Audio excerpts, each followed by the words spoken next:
नमस्कार, मैं अभिषेक कुमार आप सभी का स्वागत करता हूं फोकस स्टडी विद अभी में। आज पॉलिटी में हम लोग जो डिस्कशन करने वाले हैं काउंसिल ऑफ मिनिस्टर को मंत्री परिषद। देखिए आज की जो वीडियो है मैं काफ़ी डिटेल में चलूंगा। यहाँ पर मैं ऐसा नहीं कि डायरेक्ट आर्टिकल बोल दूं मंत्री परिषद को लेकर के और आपके इस वीडियो को ख़त्म कर दूं। इस वीडियो में ऐसा है कि आप कभी भी पॉलिटी अगर नहीं पढ़े होंगे तो पूरी की पूरी चीज़ें मैं कोशिश करूंगा इस वीडियो के माध्यम से समझाने की। कहने का मतलब ये है कि कोई भी बंदा अगर कभी पॉलिटी नहीं पढ़ा है, कैसे स्ट्रक्चर होती है सरकार की, चाहे केंद्रीय या राज्य की बात कर ले, क्या कैसे लोकसभा राज्यसभा होते हैं, वहाँ पे जो मंत्री होते हैं, पूरी की पूरी चीज़ें। लेकिन अब ये समझ लीजिए कि आज आपका जो टॉपिक है काउंसिल ऑफ मिनिस्टर मंत्री परिषद, इसमें आप पढ़ने के वाले क्या है, इसका एक ओवरव्यू अपने दिमाग में ले लीजिए। ठीक है, तो चलिए आज का क्लास स्टार्ट करते हैं और बिल्कुल थोड़ा पेशेंस रखिएगा। वीडियो खत्म होते होते आपको बहुत ही अच्छा लगेगा और काफ़ी चीज़ें आपको सीखने को भी मिलेगी। चलिए देखिए आज का जो टॉपिक है मंत्री परिषद, इसमें आप क्या पढ़ने वाले हैं इसको पहले समझ लीजिए। देखिए इसमें आप जो पढ़ने वाले हैं मंत्री के बारे में, ठीक है, मेनली आपको पढ़ना है मंत्री के बारे में। अब इस मंत्री में आपको क्या क्या, जैसे कि अभी आप जो देख रहे हैं बीजेपी गवर्नमेंट को, ठीक है, आप किसकी बात कर रहे हैं, बीजेपी गवर्नमेंट की आप यहाँ पे बात कर रहे हैं। बीजेपी गवर्नमेंट की बात करने से आपको क्या समझ में आता है, आपको एक ही चीज समझ में आ रहा है, एक तो प्रधानमंत्री और साथ के साथ उनके मंत्री को, ठीक है, बस आप इसी को पढ़ने वाले हैं। मंत्री यानी कि एक तो प्राइम मिनिस्टर और उसके मंत्री, इसी को हम क्या बोलते हैं, मंत्री परिषद बोलते हैं, काउंसिल ऑफ मिनिस्ट्री कहते हैं, काउंसिल ऑफ मिनिस्टर कहते हैं, यानी कि मंत्री परिषद कहते हैं। हालांकि आप सोच रहे होंगे कि प्रधानमंत्री, हाँ बिल्कुल, ये भी किसी न किसी लोकसभा या राज्यसभा का सदस्य होता ही है। हम आएंगे, ये मैंने जो अभी वर्ड यूज किया लोकसभा राज्यसभा का सदस्य होता है, इसको भी मैं समझाऊंगा। लेकिन खैर ये अभी आप समझ लीजिए कि जो मंत्री परिषद कहने का अर्थ ये है, आप क्या समझने वाले हैं। अभी जो आप देख रहे हैं बीजेपी गवर्नमेंट को, यानी कि प्रधानमंत्री और उसके जो मंत्री को, आप उसी को समझने वाले हैं, उनके ही स्ट्रक्चर को समझने वाले हैं, कैसे वो क्या चीजें करती है, क्या नहीं करती है, क्या करना चाहिए, क्या हमारा संविधान बोलता है। ठीक है, देखिए हम पहले बात करेंगे सबसे पहले सरकार की, यानी कि सबसे पहले हम समझने की कोशिश करेंगे गवर्नमेंट को। ठीक है, सबसे पहले समझने की कोशिश करेंगे कि गवर्नमेंट क्या होता है।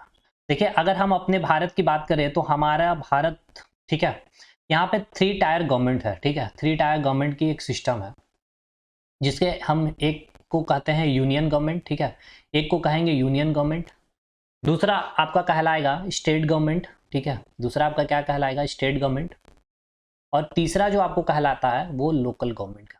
ठीक है, हिंदी में हम बोलेंगे इसे स्थानीय सरकार, इसे कहेंगे राज्य सरकार और इसे कहेंगे संघ सरकार।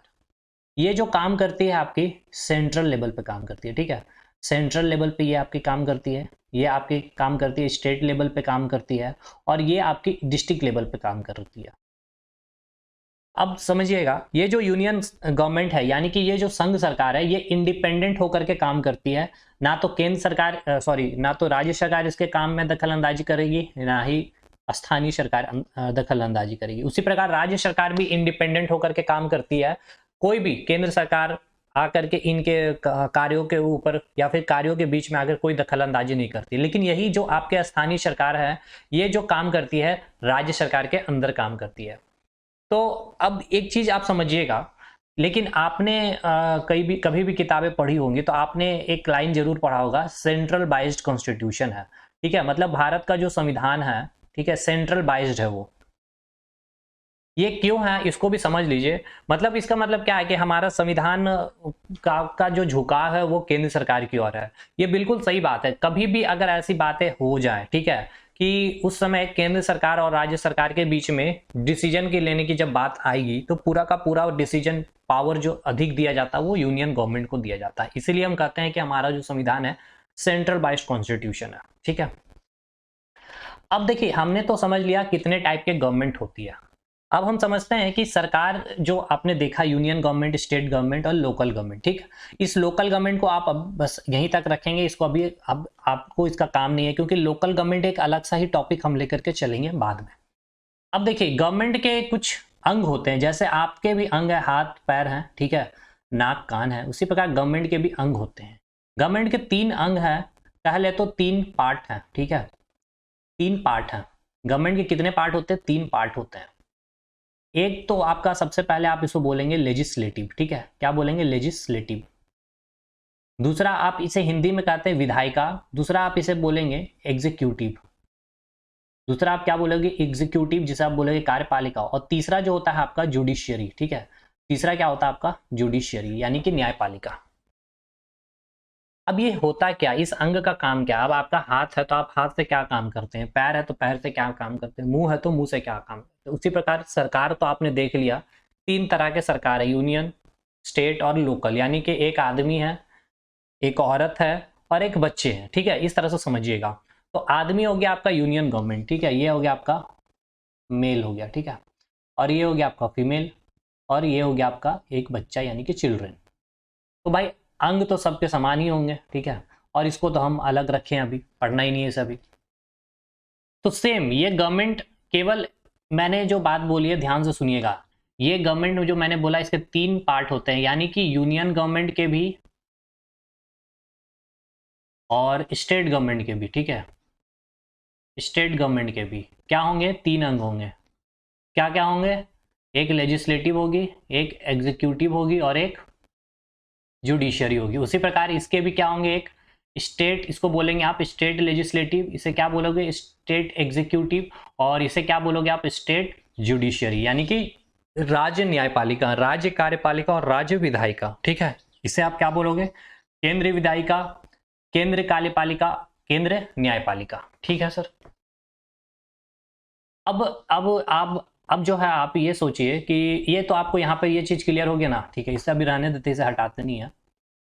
अब देखिएगा, ये जो लेजिस्लेटिव मैंने जो वर्ड यूज किया है, इस लेजिस्लेटिव का काम क्या है इसको देखिए। इसका जो काम होता है कानून, ठीक है, कानून यानी लॉ मेकिंग करना, कानून को बनाना, ठीक है।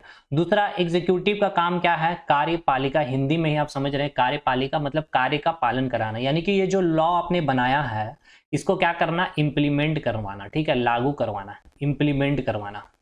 और ये जुडिशरी क्या काम करती है कि आपने जो कानून बनाया है उस कानून को ये क्या करती है, एग्जामिन करती है, ठीक है, कि जो भी आपने कानून बनाया है क्या वो आप संविधान के अगेंस्ट जाकर के तो कोई कानून नहीं बना दिया है, संविधान के मूल ढांचा को तो वो इम्पैक्ट नहीं कर रहा है। समझ रहे हैं चीजें कि नहीं।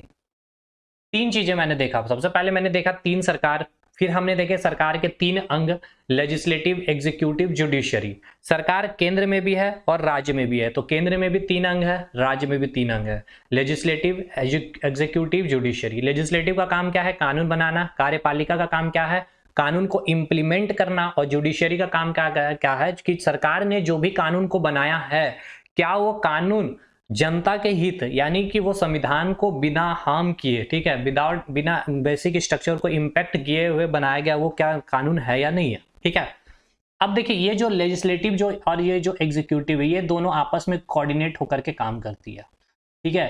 कैसे दोनों कोऑर्डिनेट होकर के काम करती है इसे अब हम समझेंगे।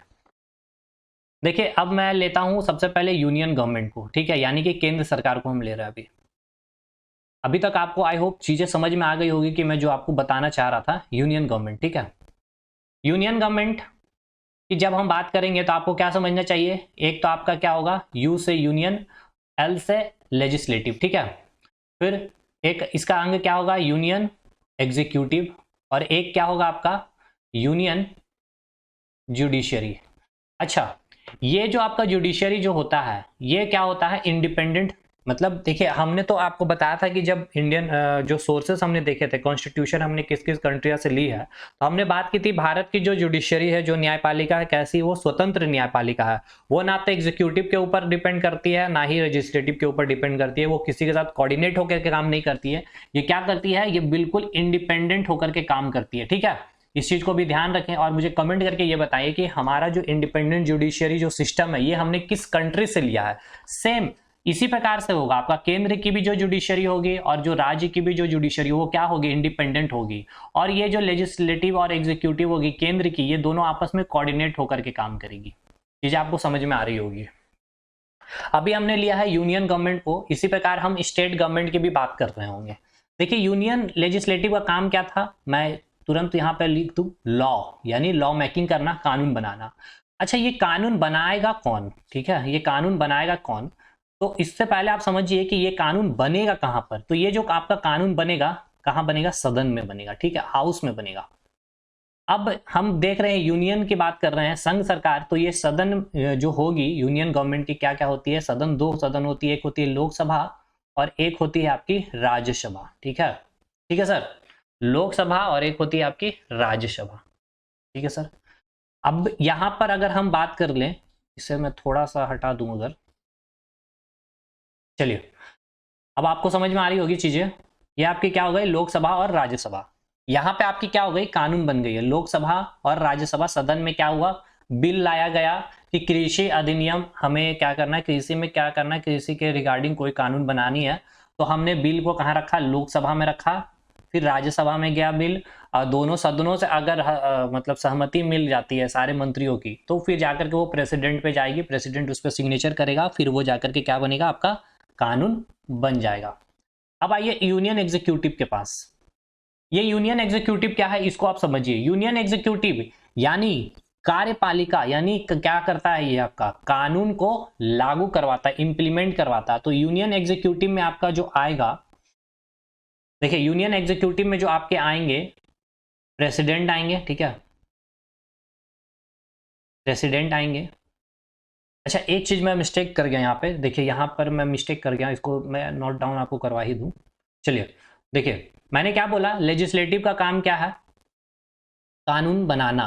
तो कानून जो बनेगा कहाँ, लोकसभा में, राज्यसभा में, मतलब इस सदन में बिल रखा जाएगा और फाइनली जब यहां से, ठीक है, फाइनली जब यहां से सहमति मिल जाएगी, बिल पास हो जाती है लोकसभा और राज्यसभा, तो कहां पर आती है, आपके प्रेसिडेंट के पास आती है। इसको मैंने यहाँ पे लिखना, मैंने बोला बट लिखना भूल गया था। प्रेसिडेंट के पास आएगी और प्रेसिडेंट जब इस बिल पर सिग्नेचर कर देगा, तब आपके जाके क्या होगी, वो बिल, जो बिल था, वो जो एक्ट था, ठीक है, अब जो है ये एक्ट क्या होगा, एक लॉ बन जाएगा, कानून बन जाएगा। ठीक है, जो आपने बिल रखा था, ठीक है, जो आपने बिल रखा था, ये बिल अब जो है आपका एक कानून बन गया या फिर एक एक्ट बन गया। अब समझिएगा, इसी को हम क्या बोलते हैं, लोकसभा, ये लोकसभा, राज्यसभा और प्रेसिडेंट, इसी को हम क्या बोलते हैं, पार्लियामेंट बोलते हैं, या फिर इसे हिंदी में बोले तो हम इसी को बोलते हैं संसद। मतलब अगर आपको एक वर्ड बोल दिया जाए कि यूनियन लेजिस्लेटिव क्या है, तो संसद है। संसद जैसे ही आपको बोला जाए, पार्लियामेंट जैसे ही बोला जाए, तो आपको तीन चीजें आपको समझ में आनी चाहिए, एक तो प्रेसिडेंट, एक लोकसभा और एक आपका राज्यसभा होगा। ठीक है सर, चलिए यहां पे आपको समझ में आ गया, यहां पर क्या होंगे, आपके बिल बनेंगे, मतलब कानून यहां पर आपको बनाया जाएगा। अब यूनियन एग्जीक्यूटिव ये कार्य क्या करता है, कानून को इंप्लीमेंट करवाता है। तो यहां पर आपके प्रेसिडेंट आएंगे, वाइस प्रेसिडेंट आएंगे, फिर आपके कौन आएंगे, काउंसिल ऑफ मिनिस्टर, जो आज हमारा मेन टॉपिक है, काउंसिल ऑफ मिनिस्टर। ठीक है, काउंसिल ऑफ मिनिस्टर यानी कि मंत्री परिषद, ये समझने की बात है। ठीक है सर, यानी क्या, समझिएगा, यानी कि जो यहां पर कानून बना है, ठीक है, यहां पर जो भी आपने कानून बनाया है, ठीक है, जो भी यहां पर आपने कानून बनाया है लोकसभा और राज्यसभा में, ठीक है, फिर फाइनल प्रेसिडेंट ने जो सिग्नेचर किया, ये कानून को आप क्या करवाओगे सर, इंप्लीमेंट करवाओगे। इंप्लीमेंट कौन करेगा, ये आपका यूनियन एग्जीक्यूटिव, कार्यपालिका करेगा। तो कैसे करेगा, सबसे पहले समझिएगा, प्रेसिडेंट, वाइस प्रेसिडेंट और काउंसिल ऑफ मिनिस्टर, ये मिल करके क्या करवाते हैं, तीनों आपने जो कानून बनाया है उसको इंप्लीमेंट करवाएंगे। अच्छा एक चीज ये बताइए, अच्छा ये चीज समझ में आ रहा ना, काउंसिल ऑफ मिनिस्टर का मतलब क्या है, आपका मंत्री परिषद, यानी कि जितने मंत्री जी हैं आपके, ठीक है, यानी आपके जो मंत्री जी हैं उनको आप क्या बोलते हैं, मिनिस्टर बोलते हैं। और यही चीज को आप क्या बोलते हो, एमपी बोल देते हो, सांसद भी कहते हो, हम अभी आएंगे वहां पर भी। अब देखिए यहाँ पे, अब ये कोई एक मंत्री, जैसे कि आपके राजनाथ सिंह है, ठीक है, कोई भी नियम बनाया है, कोई भी कानून लाया गया है, ठीक है, तो क्या वो सब पूरे भारत में घूम घूम करके वो कानून को इंप्लीमेंट कराएंगे, नहीं कराएंगे, ऐसा तो नहीं करते वो। तो ये कैसे करेंगे, इसको ही हम लोग समझते हैं काउंसिल ऑफ मिनिस्टर में। लेकिन अब हम चले आते हैं पहले यूनियन जुडिशरी के पास। ठीक है, यूनियन जुडिशरी क्या है, ये एक इंडिपेंडेंट है, ये स्वतंत्र न्यायपालिका होती है हमारी। जो न्यायपालिका है हमारी, चाहे वो केंद्र की न्यायपालिका हो, चाहे वो राज्य की न्यायपालिका, वो कैसी होती है, स्वतंत्र न्यायपालिका होती है। और यहाँ पर आपका जो आता है, यहाँ पर क्या आता है, आपका सुप्रीम कोर्ट आता है। ठीक है, यहाँ पे क्या आएगा, आपका सुप्रीम कोर्ट आएगा। समझ में आ गया। देखिए ये मैंने क्या बात की, आपका यूनियन गवर्नमेंट की बात की। हम बात करेंगे अब स्टेट गवर्नमेंट की। ठीक है, अब जो हम बात करेंगे स्टेट गवर्नमेंट की, सेम यही चलेगा, आपके स्टेट गवर्नमेंट में भी यही कंडीशन आपके साथ चलेगी। चलिए देखिए स्टेट गवर्नमेंट की अगर हम बात कर लें, चलिए स्टेट गवर्नमेंट में भी क्या चलेगा, आपका क्या चलेगा, स्टेट लेजिस्लेटिव चलेगी, स्टेट एग्जीक्यूटिव और फिर स्टेट जुडिशरी। ये दोनों क्या करेंगे, कोऑर्डिनेट होकर के काम करेंगे। कैसे कोऑर्डिनेट होकर काम करेंगे उसको भी मैं बताऊंगा अभी। अच्छा, ये स्टेट लेजिस्लेटिव का काम क्या है, कानून बनाना, ठीक है, कोई भी लॉ बनाना। ये क्या करेगा, उसे इम्प्लीमेंट करवाएगा, और ये क्या करेगा, उसे एग्जामिन करेगा, ठीक है, एग्जामिन करेगा। अच्छा, अब ये जो कानून बनाया जाएगा कहाँ पर बनाया जाएगा, तो आपके लेजिस्लेटिव असेंबली में या फिर लेजिस्लेटिव काउंसिल में, ठीक है, ठीक है। और फिर यहाँ से जब आपका ये बिल पास हो जाता है लेजिस्लेटिव असेंबली और लेजिस्लेटिव काउंसिल से, फिर जो ये बिल जाता है आपके गवर्नर के पास, ठीक है, गवर्नर इस पे क्या करते हैं, सिग्नेचर करते हैं, फिर जा करके आपका वो बिल एक्ट में कन्वर्ट हो जाता है, ठीक है। सेम यही फंडा है जो आपने यूनियन गवर्नमेंट में देखा है, बस आप यहाँ पे देखिए लोकसभा, राज्यसभा, प्रेसिडेंट है, यहाँ लेजिस्लेटिव असेंबली हो गया, लेजिस्लेटिव काउंसिल हो गया, यहाँ गवर्नर हो गया। अब ये देखिएगा, ये जो लोकसभा, अच्छा चलिए छोड़िए, इसके बाद आइए यहाँ पर आपने जो कानून बनाया, ये आपने क्या बनाया, लॉ बनाया, ठीक है, ये आपने क्या किया, लॉ बनाया। इस लॉ को क्या किया जाएगा, इम्प्लीमेंट किया जाएगा पूरे राज्य में। जैसे कि झारखंड में कोई भी नियम बनाएगा तो उसको क्या किया जाएगा, इम्प्लीमेंट किया जाएगा। तो इम्प्लीमेंट कौन करेगा, ठीक है, इम्प्लीमेंट कौन करेगा, तो आपके चीफ मिनिस्टर, और साथ के साथ काउंसिल ऑफ मिनिस्टर।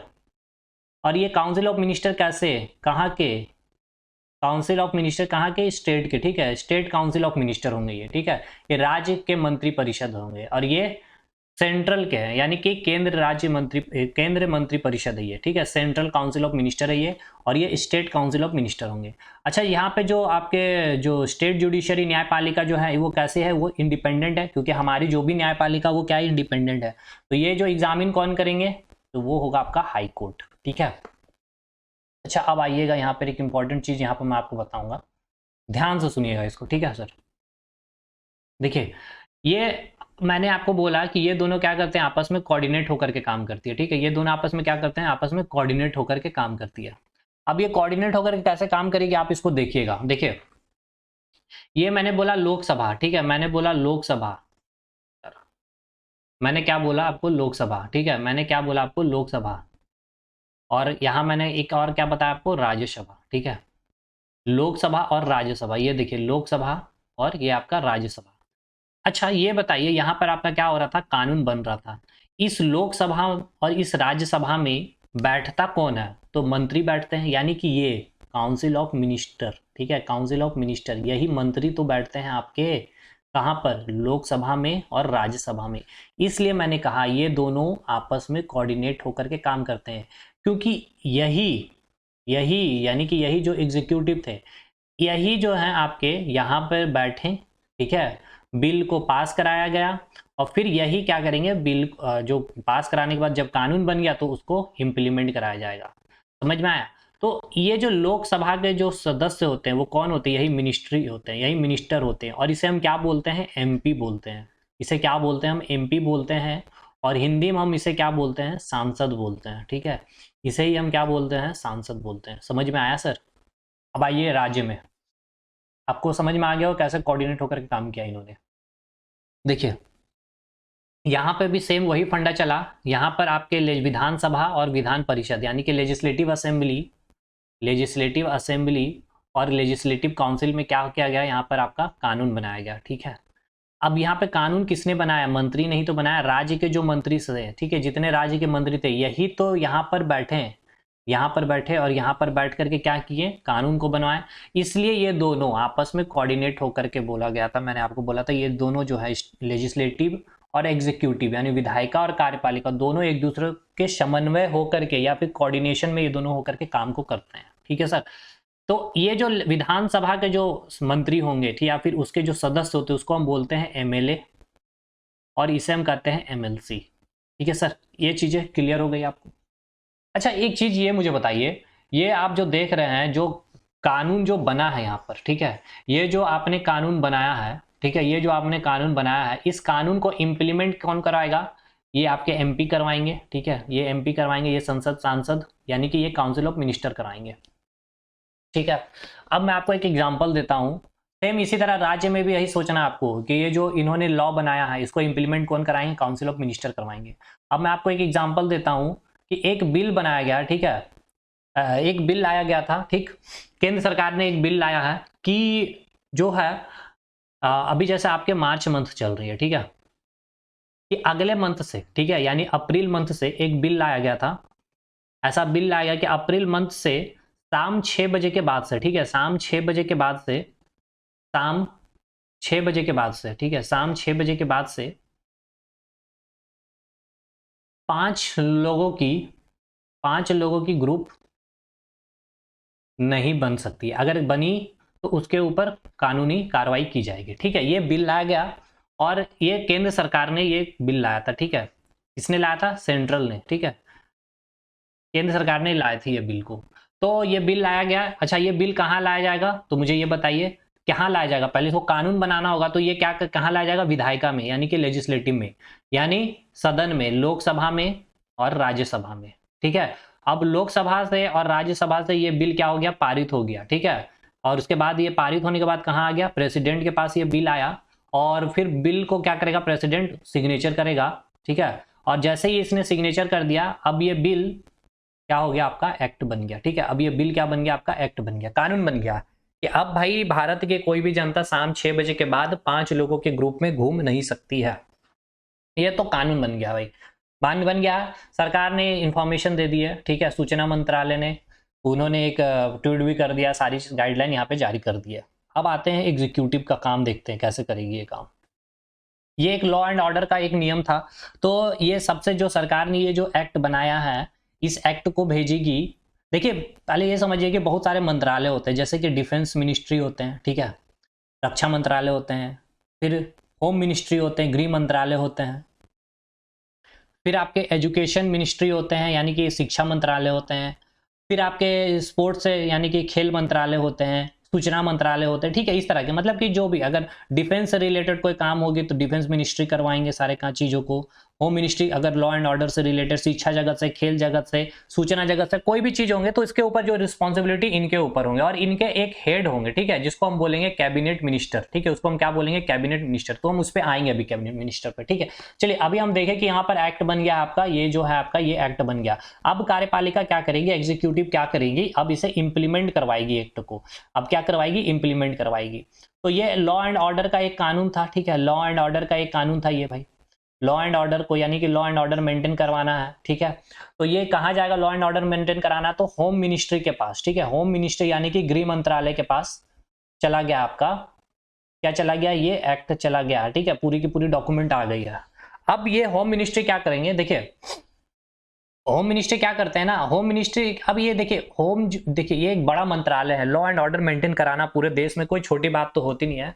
इसीलिए देखिए, ये नेसेसरी नहीं है। होम मिनिस्ट्री क्या करते हैं, जो यानी कि होम मिनिस्ट्री है, ये एक मंत्रालय, गृह मंत्रालय, इसका एक होम मिनिस्टर होगा, ठीक है। होम मिनिस्टर होगा, गृह मंत्री होंगे, ठीक है, गृह मंत्री होंगे, गृह मंत्री होंगे, ठीक है। क्या होंगे? गृह मंत्री होंगे, ठीक है। जैसे कि अमित शाह, ठीक है, मैं एक एग्जाम्पल ले रहा हूं, अमित शाह, ठीक भाई, एग्जाम्पल ले रहा हूं मैं, एक एग्जाम्पल के समझा रहा हूँ तो ज्यादा समझ में आएगी। जैसे कि अभी होम मिनिस्टर हो गए आपके, कौन है? अमित शाह हो गए।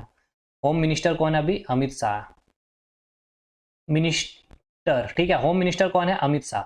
अमित शाह जी ने पूरे एक्ट को पढ़ा है। अब ये क्या करेंगे? देखिए, इनको लगता है, जैसे कि पहले ये होम मिनिस्टर बने अमित शाह, तो इनको लगता है कि भाई लॉ एंड ऑर्डर एक बड़ा मामला है, तो मुझे कुछ हेल्प के लिए मुझे कुछ मंत्रियां चाहिए।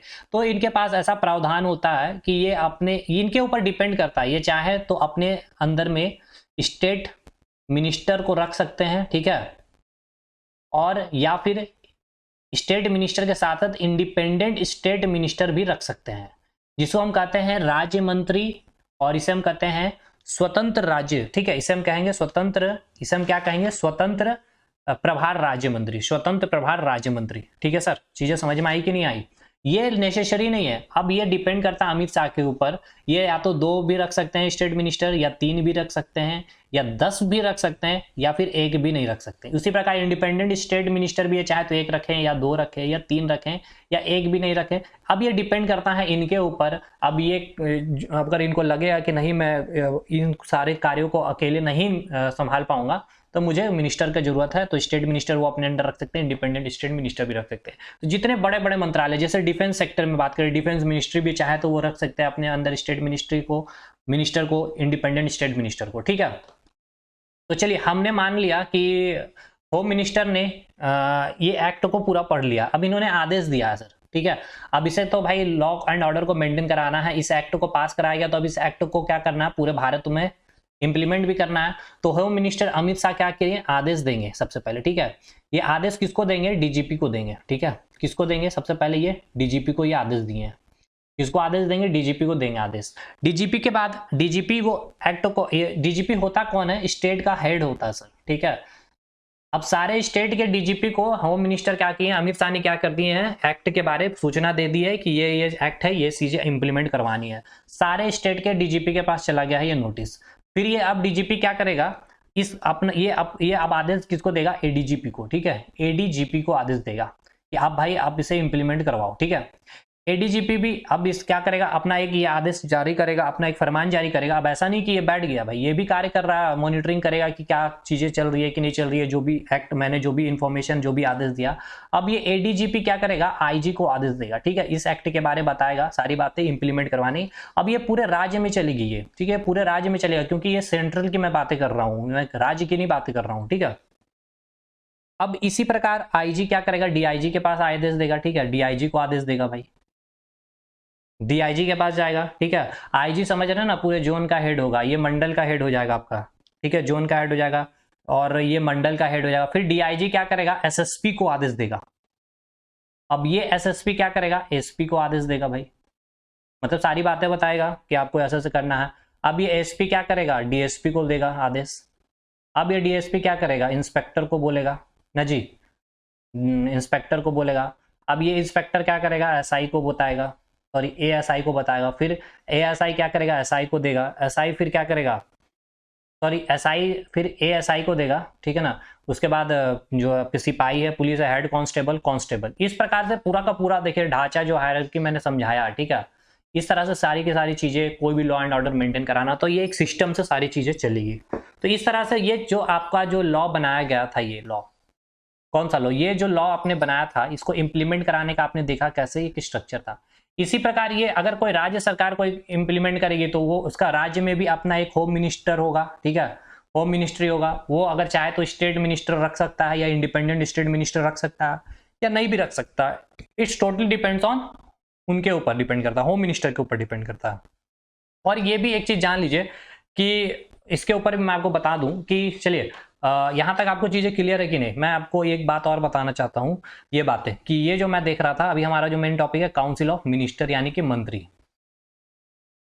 अच्छा ये देखिए, यहां पे मैंने क्या बताया कि ये जो यूनियन लेजिस्लेटिव है और ये यूनियन एग्जीक्यूटिव जो है, ठीक है, उसी प्रकार ये जो स्टेट लेजिस्लेटिव है और ये स्टेट एग्जीक्यूटिव जो है, ठीक है। यहाँ पे क्या है, सदन है, लोकसभा, राज्यसभा, यहाँ क्या है आपका लेजिस्लेटिव असेंबली, लेजिस्लेटिव काउंसिल। ये जो मंत्री हैं, ये मंत्री क्या करते हैं, इस सदन में बैठते हैं और बिल को क्या करते हैं, पारित करवाते हैं। इसी प्रकार ये मंत्री भी यहाँ बैठेंगे या फिर यहाँ बैठेंगे। इसका कहने का मतलब ये है कि केंद्र में जो मंत्री होते हैं वो या तो लोकसभा के या फिर राज्यसभा के क्या होंगे, मेंबर होंगे ही होंगे। उसी प्रकार राज्य में ये जो मंत्री होंगे वो लेजिस्लेटिव असेंबली, विधानसभा या फिर विधान परिषद, लेजिस्लेटिव काउंसिल के मेंबर होंगे ही होंगे, ठीक है। जैसे कि आप वाराणसी से खड़ा हुए चुनाव लड़ने के लिए, ठीक है, चुनाव चल रही थी, मान ली 2023 में चुनाव हुआ, आपने वाराणसी से चुनाव लड़ना शुरू किया था, आप किसी के सदस्य नहीं थे, ठीक है, लेजिस्लेटिव सॉरी लोकसभा राज्यसभा के सदस्य नहीं थे, बट आपने चुनाव खड़ा हुआ वाराणसी से और आपने चुनाव जीत गया, चुनाव जीत लिया, ठीक है, और बीजेपी की गवर्नमेंट है भाई, ठीक है। तो आप आपको क्या है कि 6 महीने तक आप तो मंत्री रहेंगे, ठीक है, 6 महीने तक मंत्री। भाई समझ लीजिए, देखिए अच्छे समझ लीजिए, देखिए आपने वाराणसी से चुनाव लड़ना शुरू किया, ठीक है, आप आम आदमी पार्टी से, ठीक है, मान ले रहे हैं कि आप आम आदमी पार्टी से थे, ठीक है, आप आम आदमी पार्टी से थे, आपने वाराणसी से चुनाव लड़ा, मोदी जी को आपने हरा दिया, मोदी जी को आपने हरा दिया, ठीक है। आपका नाम क्या है, अभिषेक कुमार, ठीक है, आपका नाम क्या है, अभिषेक कुमार। अभिषेक ने क्या किया, मोदी जी को हरा दिया और ये जीत गया, और ये किसी लोकसभा का और राज्यसभा का ये तो सदस्य है नहीं भाई, ठीक है। लेकिन हमारा संविधान बोलता क्या है कि अगर आप चुनाव जीते हैं तो आप 6 महीने तक तो रह सकते हो, ठीक है, 6 महीने तक मंत्री बन करके रह सकते हैं, बट 6 महीने के अंदर अंदर आपको या तो लोकसभा की या फिर राज्यसभा की आपको क्या करनी पड़ेगी, सदस्यता लेनी पड़ेगी। और आसानी से मैं सदस्यता ले भी लूंगा, कोई बड़ी बात नहीं है। अब इसकी प्रोसेस अलग सी होती है, बहुत सारी बैकडोर एंट्री वगैरह होती है, तो खैर चीजें ठीक है, वो बात की बात हो जाएगी आगे, ठीक है सर।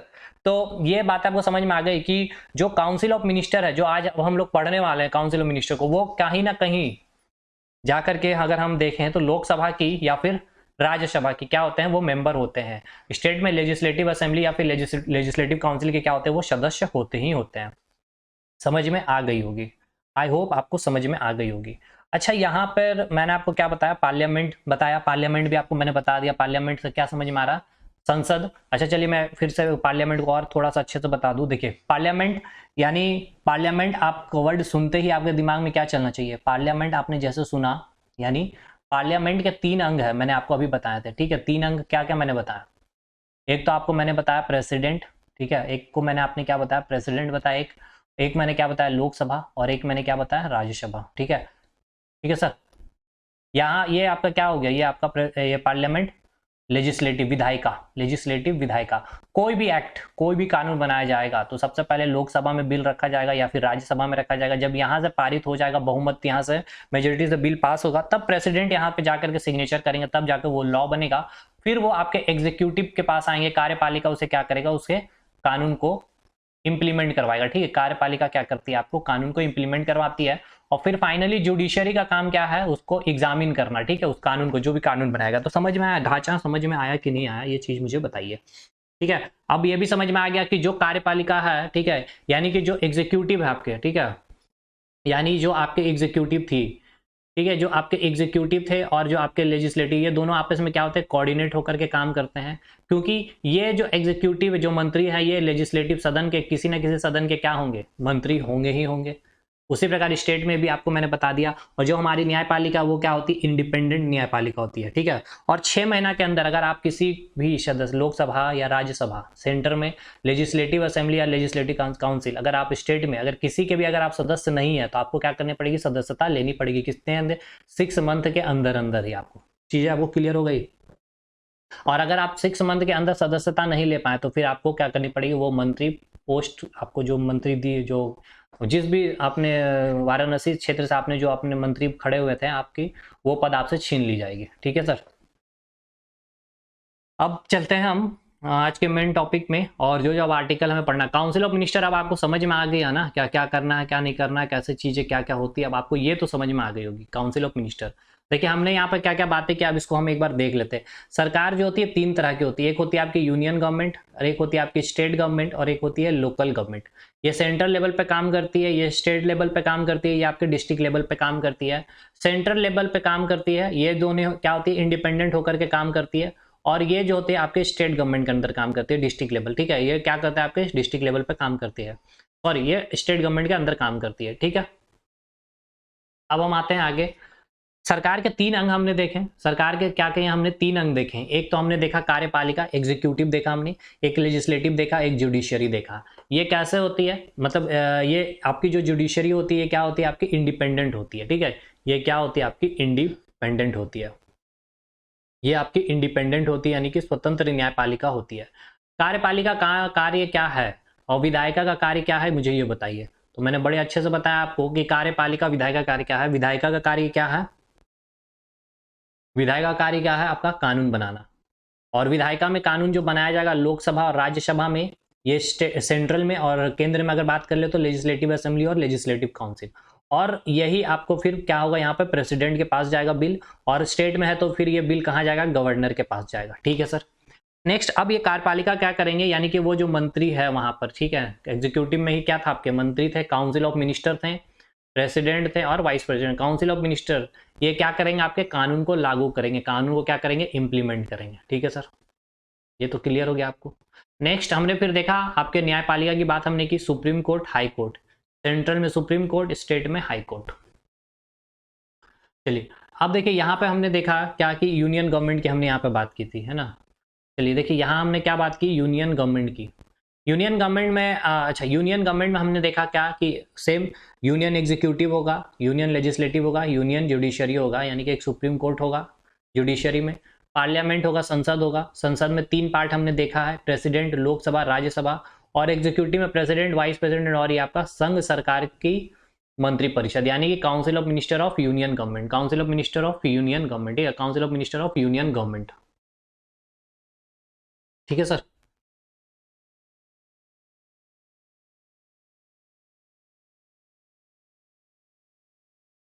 तो अब हम आगे बढ़ते हैं। देखिए पार्लियामेंट की हम बात कर रहे थे यहाँ पे, तो इससे पहले एक चीज देख लीजिए, यहाँ पर जो आपको दिख रहा है काउंसिल ऑफ मिनिस्टर, ठीक है, मैंने काउंसिल ऑफ मिनिस्टर के बारे में आपको बता दिया है।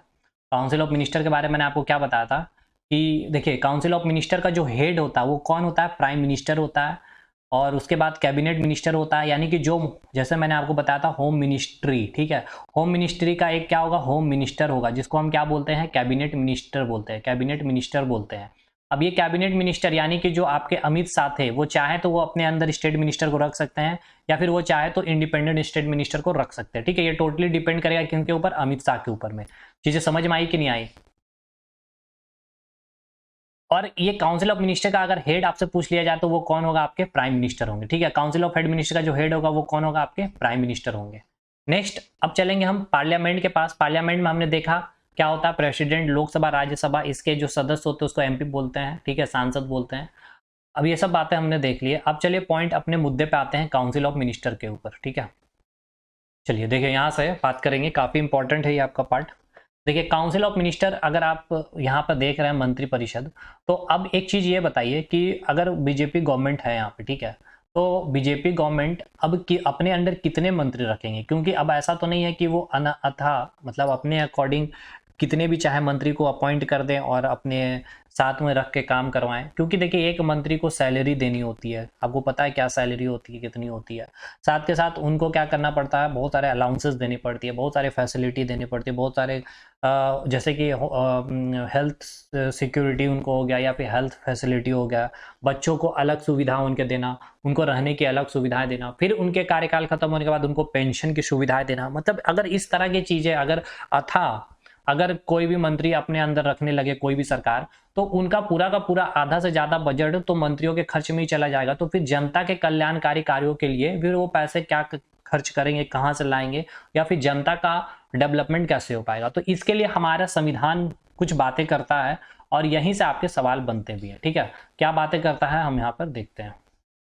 देखिए आर्टिकल 74 क्या बोलता है, आर्टिकल 74 बोलता है there shall be a council of minister of union government shall be aid and advice of president. कहने का क्या अर्थ है कि राष्ट्रपति को सहायता करने के लिए या फिर राष्ट्रपति को सलाह देने के लिए एक मंत्री परिषद होगी, ठीक है। यानी ये जो मंत्री परिषद है, यानी कि ये मंत्री परिषद यानी कि ये जो काउंसिल ऑफ मिनिस्टर, इसका हेड कौन था, प्राइम मिनिस्टर, और फिर जितने भी कैबिनेट मिनिस्टर हैं आपके, ठीक है, और कैबिनेट मिनिस्टर के ऊपर डिपेंड करता है वो स्टेट मिनिस्टर रखता है या नहीं रखता है। तो ये जो है ये क्यों रखा गया है, हमारे आर्टिकल 74 ये बोलता है कि ये जो है आपके काउंसिल ऑफ मिनिस्टर प्रेसिडेंट को सहायता करने के लिए, ठीक है, और प्रेसिडेंट को सलाह देने के लिए। इसलिए बोला जाता है कि हमारा जो प्रेसिडेंट है वो एक नॉमिनल हेड, नाम मात्र का हेड कहा जाता है, ठीक है, लेकिन रियल जो हेड है हमारे प्रधानमंत्री ही होते हैं। ये प्रधानमंत्री के अंदर ही सारा कार्य करते हैं, आपके राष्ट्रपति कार्य करते हैं, ठीक है, जो ऑर्डर देंगे राष्ट्रपति करेंगे। तो राष्ट्रपति को सहायता सलाह देने के लिए काउंसिल ऑफ मिनिस्ट्री की गठन की जाती है, ठीक है। अब देखिए राष्ट्रीय सहायता के लिए एक मंत्री परिषद बनाई जाती है, राष्ट्रपति इस मंत्री परिषद की सलाह पे काम करता है, और मंत्री परिषद का हेड कौन होता है, तो प्राइम मिनिस्टर होता है, ये हमने देख लिया। कोई भी डिसीजन मेकिंग पावर राष्ट्रपति के पास नहीं होती है, खैर ये चीजें हमने अभी आपको बता दिया, ठीक है, कोई भी डिसीजन मेकिंग पावर आपके राष्ट्रपति के पास नहीं होती है। अब आगे आते हैं आर्टिकल 75 में। देखिए आर्टिकल 75 क्या बोलता है, इसको ध्यान से सुनिएगा, और यहां से देखिए अगर इसमें चले तो बहुत डिटेल भी है, बट कोई नीड नहीं है डिटेल की, इसलिए मैं यहाँ पर जो बातें बोलूं आपको बस उतना ही याद रखना है। आर्टिकल 75 की अगर हम बातें करें तो आर्टिकल 75 बोलता है क्या है कि आर्टिकल 75 बात करता है आपसे कि जो पीएम है, प्रधानमंत्री है, और जो यूनियन मिनिस्टर है आपके यूनियन गवर्नमेंट के, ठीक है, यानी कि संघ सरकार के जितने भी मंत्री है, संघ सरकार के जितने भी मंत्री हैं और प्रधानमंत्री को रिमूव करना, ठीक है, या फिर उनको अपॉइंट करना, या फिर उनको शपथ दिलाना, या फिर वो जो रिजाइन देंगे, ये सब जो बातें हैं आपके आर्टिकल 75 में लिखी गई है। अब देखिए आर्टिकल 75 के भी बहुत सारे सब क्लॉज है, 75 का 1 है, 75 का 2 है, यहीं पर आपको सारी बातें ये सब बताई गई है, बट यहाँ पर मैंने एक जगह ही रख दिया क्योंकि यहाँ से सवाल बस इतना ही बनता है आपको, ठीक है, क्योंकि अगर हम चलें डिटेल में, जैसे कि आर्टिकल 75 का सब क्लॉज 2 की अगर बात कर ले, ठीक है, आर्टिकल 75 का 2 जो क्या बोलता है कि राष्ट्रपति के प्रति व्यक्तिगत रूप से जिम्मेदार होता है। ये जो आपके काउंसिल ऑफ मिनिस्टर है, यानी कि प्रधानमंत्री और जितने भी मिनिस्टर है यूनियन गवर्नमेंट के, ये सभी किसके ऊपर जिम्मेवार होंगे, आपके राष्ट्रपति के ऊपर, यानी कि वो जिम्मेवारी से काम करेंगे राष्ट्रपति के, ठीक है, आर्टिकल 75 का 2 बोलता है। नेक्स्ट आर्टिकल 75 का 3 आएगा, 75 का 4 आएगा। 75 का 4 में ही आपकी ये बात लिखी गई है कि क्या लिखी गई कि मंत्री परिषद को शपथ इनको राष्ट्रपति दिलाएगा, यानी कि जितने भी मिनिस्टर हैं यूनियन गवर्नमेंट के उनको शपथ दिलाने की जो बातें लिखी गई आर्टिकल 75 की 4 में, कौन दिलाएगा? आपके प्रेसिडेंट दिलाएगा। खैर, तो ये सब देखिए इंपॉर्टेंट नहीं है आपके एग्जाम से, बस आप इतना याद रखें कि आर्टिकल 75 में ही आपको बताया गया है कि जितने भी काउंसिल ऑफ मिनिस्टर हैं यूनियन गवर्नमेंट के, ठीक है, यूनियन गवर्नमेंट को उनको जो शपथ दिलानी है, उनको रिमूव करानी है, वो सारी बातें आपके आर्टिकल 75 में लिखी गई है। आर्टिकल 76 अभी आपके लिए इंपॉर्टेंट नहीं है, अटॉर्नी जनरल से संबंधित है, ठीक है, किससे संबंधित है? अटॉर्नी जनरल से संबंधित है। Article 77 allocation of business rule of union government shall B name of president, संघ सरकार के कार्यों का संचालन राष्ट्रपति के नाम से होगा। ये सुनिएगा ध्यान से, अटॉर्नी जनरल को हम अलग से, महान्यायवादी को जो हम अलग से एक आर्टिकल को लेकर के चलेंगे, इसलिए अभी बस इतना जान लीजिए कि आर्टिकल 76 में महान्यायवादी की बात की चर्चा की गई है या फिर उल्लेखित है आर्टिकल 76 में। आर्टिकल 77 क्या बोलता है? आर्टिकल 77 ये बोलता है कि allocation of business rule of union government shall B name of president, मतलब संघ सरकार के कार्यों का संचालन, ठीक है, संघ सरकार के कार्यों का संचालन राष्ट्रपति के नाम से होगा, राष्ट्रपति के नाम से होगा। संघ सरकार के कार्यों का संचालन राष्ट्रपति के नाम से होगा, ठीक है, यानी कि संघ सरकार कोई भी काम करेगी वो जो भी नाम जाएगा राष्ट्रपति के नाम से ही होगा, ठीक है। आर्टिकल 78 में बताया गया है ड्यूटीज ऑफ प्राइम मिनिस्टर, तो जब हम प्राइम मिनिस्टर को पढ़ेंगे तो उसमें ही हम पूरा डिस्कशन कर लेंगे duties of prime minister, article 78 को।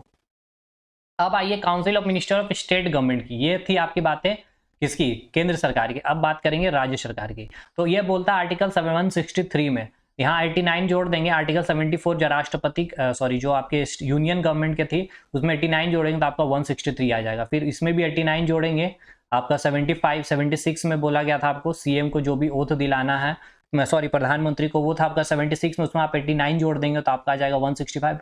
ये आपको एक याद करने का एक ट्रिक है, ठीक है, बाकी आप इसको आप जैसे भी याद कर सकते हैं। देखिए आर्टिकल 163 क्या बोलता है? There shall be a council of minister of state government shall be aid and advice of governor, मतलब राज्यपाल की सहायता, ठीक है, राज्यपाल को सहायता करने के लिए या फिर उनको सलाह देने के लिए एक मंत्री परिषद होगी।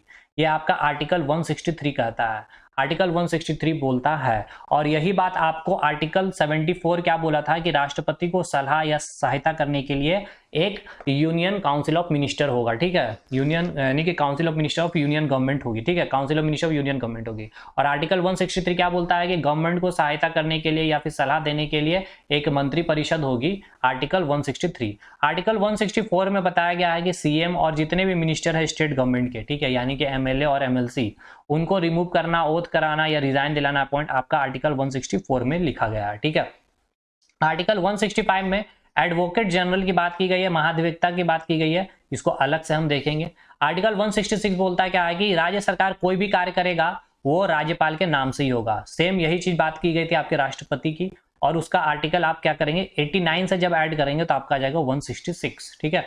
आर्टिकल 167 में आपका चीफ मिनिस्टर की जो भी ड्यूटी है उसके बारे में बात की गई है, ठीक। अब हम आएंगे अब कि कितना मिनिस्ट्री हो सकते हैं, कितने मंत्री हो सकते हैं जो भारत सरकार है, यानी कि संघ सरकार अपने अंदर कितने मंत्री रखेंगे या फिर राज्य सरकार अपने अंदर कितने मंत्री रखेंगे, इसको अब हम देखते हैं हमारा संविधान क्या बोलता है।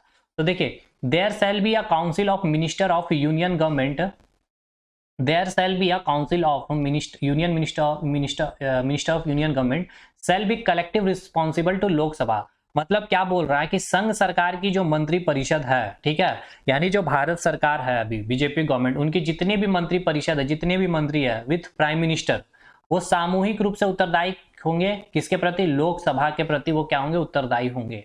ये आपका आर्टिकल 75 का 3 कहता है, ठीक है, आर्टिकल 75 का 3 क्या कहता है कि लोकसभा के प्रति ये सामूहिक रूप से जिम्मेवार होंगे जितने भी काउंसिल ऑफ मिनिस्टर है। अच्छा, ये जो बातें ली गई है आपके कहां से? तो ये ब्रिटेन से हमने लिया है। क्या बात है कि जो काउंसिल ऑफ मिनिस्टर हैं आपके, ठीक है, संघ सरकार की जो काउंसिल मिनिस्टर ये है सामूहिक रूप से जिम्मेवार होंगे, किसके ऊपर जिम्मेवार होंगे या उत्तरदायी होंगे? आपके लोकसभा के प्रति। तो ये आपसे डायरेक्ट क्वेश्चन पूछा जाता है कि संघ सरकार की जो मंत्री परिषद है सामूहिक रूप से उत्तरदायी होते हैं किसके प्रति? लोकसभा या राज्यसभा के प्रति? तो लोकसभा के प्रति। दूसरी बात ये कौन सा आर्टिकल कहता है? तो आर्टिकल 75 का 3 बहुत सारे एग्जाम में आपको मिला है डायरेक्ट आर्टिकल 75 लिखा हुआ, तो इसलिए आप इसे टिक कर देंगे आर्टिकल 75 अगर 75 का 3 क्लॉज नहीं रहेगा तब। नेक्स्ट यहाँ पे आपको क्या बोला गया है कि council of minister of union government, council of minister of union government यानी कि संघ सरकार की मंत्री परिषद में कितने मैक्सिमम नंबर ऑफ मिनिस्टर होंगे विथ प्राइम मिनिस्टर को ऐड करते हुए। तो बोला क्या, देखिए यहाँ पे एक संविधान संशोधन किया गया था, 91वां 91st संविधान संशोधन कॉन्स्टिट्यूशनल अमेंडमेंट एक्ट 2003 में किया गया था। इसके तहत क्या बोला गया कि not more than 15% of seat of Lok Sabha, मतलब लोकसभा की जितनी सीट है उसका केवल और केवल 15% ही, इससे ज्यादा आप अपने मंत्री पोर्टफोलियो को नहीं बना सकते हैं। जैसे एक एग्जांपल अगर ले तो टोटल अभी मंत्री की संख्या 545 है, ठीक है। अभी 2 एंग्लो इंडियन हट गया तो 543 ही होगा। तो अभी हम 545 लेकर चलते हैं आपको समझाने के लिए, ठीक है, आपको क्या करने समझाने के लिए। तो मैंने 545 का 15% लिया है भाई। तो 545 का जब आप 15% करेंगे, ठीक है, तो आपका आएगा 80 दशमलव कुछ, यानी कि अप्रोक्स ले तो 81, यानी कि भारत सरकार टोटल 81 मिनिस्टर रख सकते हैं। विथ प्राइम मिनिस्टर कितना होना चाहिए, काउंसिल ऑफ मिनिस्टर आपका 81 होना चाहिए, इससे आप अधिक नहीं रख सकते हैं। लोकसभा में सरकार तब तक काम करेगी जब तक लोकसभा में उसका बहुमत होगा। बिल्कुल सही बात है भाई, जब तक उसके बहुमत होगी, भारत बीजेपी गवर्नमेंट तब तक रूल करेगी जब तक कि उसको पूरी बहुमत मिलेगी होगी, ठीक है। और अगर रूलिंग पार्टी की बहुमत लोकसभा में खत्म हो जाने के बाद सरकार गिर जाती है, सरकार का बनना और सरकार का गिरना सिर्फ और सिर्फ लोकसभा के बहुमत पर निर्भर करता है। ये तो मैंने आपको बताया है कि आर्टिकल 75 का 3, अभी मैंने आपको बताया यहाँ पर आर्टिकल 75 का 3, अगर लोकसभा में अगर सरकार की बहुमत नहीं रही, ठीक है, तो वो सरकार क्या हो जाएगी, गिर जाएगी। तो संघ सरकार की जो मंत्री परिषद है, सामूहिक उत्तरदायी जो होता है इनका किनके प्रति, लोकसभा के प्रति उत्तरदायी, यानी कि लोकसभा में जो मंत्री बैठेंगे भारत सरकार मतलब जिसकी रूलिंग पार्टी होगी वही मंत्री बैठते हैं। इसलिए अगर मेजोरिटी में अगर किसी की सरकार बनती है, जैसे बीजेपी की अगर मेजोरिटी में सरकार बनी है भाई, तो लोकसभा में उनके मंत्री अधिक है, तो कोई भी बिल लाती है ये, तो हर बिल वो आसानी से पास कर दिया जाता है, ठीक है, मेजोरिटी से वो बिल पास हो जाता है। अब फिर आपके प्रेसिडेंट के पास जब जाएगा तो प्रेसिडेंट को तो सिग्नेचर करना ही है, क्योंकि मैंने अभी आपको ये भी बताया कि प्रेसिडेंट क्या है, एक नाम मात्र का हेड होता है। क्योंकि ये जो आपके यहाँ पर देखिए यहाँ पे मैंने आपको बताया था कि वो सलाह उनको सहायता करने के लिए ही क्या किया गया, आपका मंत्रिपरिषद का गठन किया गया। तो अब मंत्रिपरिषद का वो बात सुनेगा ही सुनेगा राष्ट्रपति, ठीक है, ऐसा हमारा संविधान कहता है। अब आइए, ये हो गया केंद्र सरकार की। अब बात करेंगे राज्य सरकार में क्या बातें की गई है।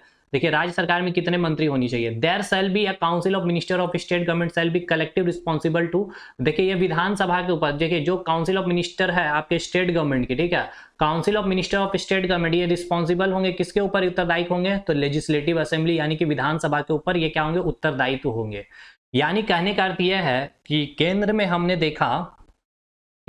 क्या देखा, जो काउंसिल ऑफ मिनिस्टर उत्तरदायी होते हैं किसके, लोकसभा के।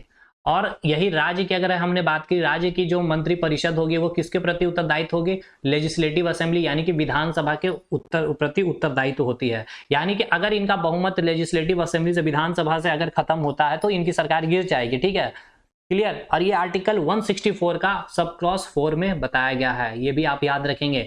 तो पूछा जाएगा कि केंद्र सरकार की मंत्री परिषद किसके प्रति उत्तरदायी, तो लोकसभा। राज्य सरकार की मंत्री परिषद किसके प्रति उत्तरदायी, लेजिस्लेटिव असेंबली। अच्छा, ये पूछा जाएगा किस आर्टिकल में, 164, वो पूछा जाएगा तो ये आर्टिकल 75 का सब क्लॉज 3 में।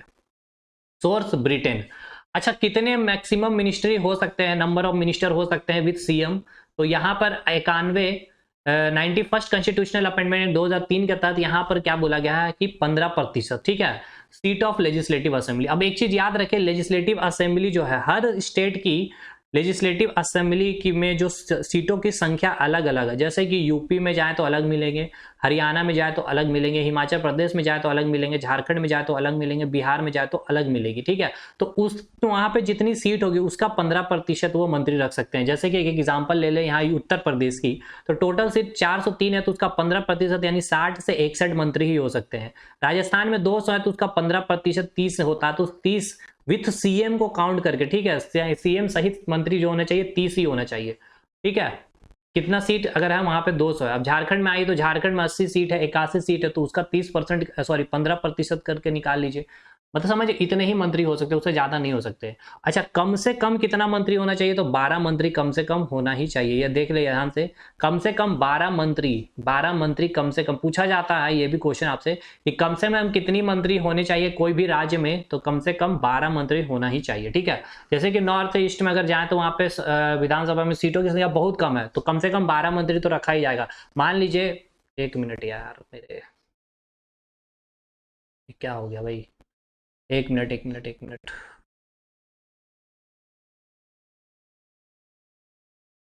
हाँ भाई, तो हम लोग बात कर रहे थे कि कम से कम कितने मंत्री होनी चाहिए? 12 मंत्री तो कम से कम होनी ही चाहिए, ठीक है। जैसे कि एक एग्जांपल दे दूं कि कोई भी एक राज्य है जहां पे मान लेते हैं लोकसभा जो लेजिस्लेटिव असेंबली, वहां पे मान ले केवल 30 ही सीट है। तो कम 30 का 15% अगर हम करेंगे तो क्या होगा? आपका 12 से भी कम होगा। तो कम से कम 12 मंत्री वहां पर रखेगा ही जाएगा, चाहे कुछ भी हो जाए। लेकिन 15% से ज्यादा नहीं होना चाहिए और 12 से कम नहीं होना चाहिए, ठीक है। 12 मंत्री जरूर होंगे ही होंगे, ठीक है। अब दिल्ली के केवल देख लीजिए, बाकी आज की वीडियो यहाँ पे हम खत्म करेंगे। काउंसिल ऑफ मिनिस्टर और बेस मैंने आपको बताया, समझाया बहुत अच्छे से। दिल्ली की अगर हम बात कर लें तो देखिए, दिल्ली में कुछ अलग सा प्रोविजन है आर्टिकल 239 AA, आर्टिकल 239 AB में। ये जो आर्टिकल है दिल्ली से संबंधित आर्टिकल है और वेरी वेरी इंपॉर्टेंट आर्टिकल है। ये आपसे पूछ लिया जाता है आपके एग्जाम में, ठीक है। ये आर्टिकल देखिए, यहाँ पे जो मंत्री परिषद है, काउंसिल ऑफ मिनिस्टर, इसका ढांचा अलग है थोड़ा। यहाँ पे जो maximum number of minister with CM कितना होना चाहिए, वहां तक अभी हमने देखा 15% देखा। यहाँ पर जो आपके होने चाहिए 10% केवल, ठीक है। 10% कितने? जितने लेजिस्लेटिव असेंबली के जितने मैक्सिमम सीट का केवल 10% होना चाहिए।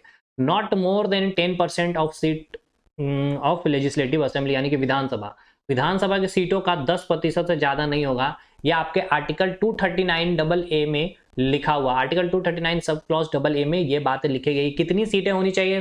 काउंसिल ऑफ मिनिस्टर कितने होंगे दिल्ली में अगर बात कर ले वहां के विधानसभा परिषद में? तो 10% से अधिक नहीं, not more than 10% of legislative assembly, ठीक है। जैसे कि टोटल सीट कितनी है आपकी दिल्ली में? तो 70 है। तो 70 का 10% तो 7 से ज्यादा नहीं होना चाहिए, ठीक है। नहीं होगी दिल्ली में विधानसभा में। अब अगला हमारा चलेगा टॉपिक प्राइम मिनिस्टर। आज की वीडियो यहीं खत्म करेंगे।